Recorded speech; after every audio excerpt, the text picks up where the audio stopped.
And action. What's your name? My name's Mike O'Leary. And for how long have you been a Christian? I've been a Christian now for, I think, around about 8 years. And what was you before that? A very hardline atheist who really didn't like Christianity, and if you come to me with any sort of message of God or Jesus Christ, I'd throw it back in your face. I'd argue with you. I wouldn't swear or be abusive, but I'd argue with you and I'd make you feel so small, and I enjoyed it. So how did this all change? It all changed when I was very much, as an atheist, I had a huge ego. I still have an ego problem now, don't get me wrong. I admit my faults. But I had a huge ego. I was very much a man's man. I was big and strong, nothing could get to me. I would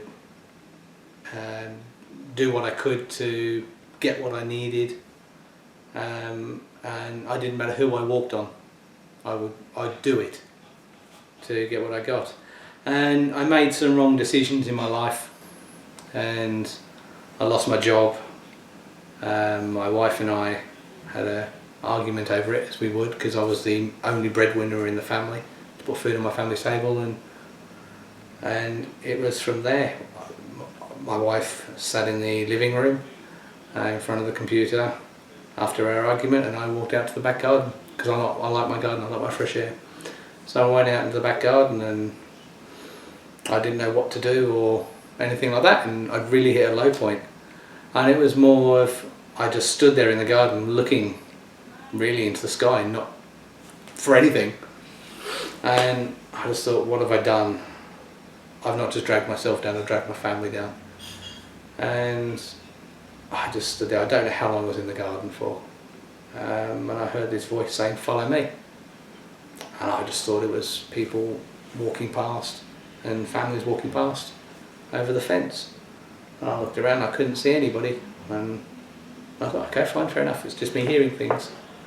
And it happened again, and I was like, okay, I'm hearing things, it's just my old age getting to me, and just my mind playing tricks on me.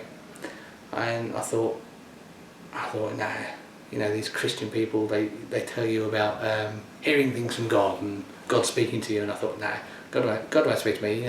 He knows what I'm like. He knows there's no way of breaking down my stone heart, not at all. Not through the things that I went through as a kid in Christianity, what so-called Christianity put my family through when I was a child. And I stood there again and I looked around and I was thinking, I've got to change. I've got to do something, because I can't keep going on like this. It's my family. It's not just me.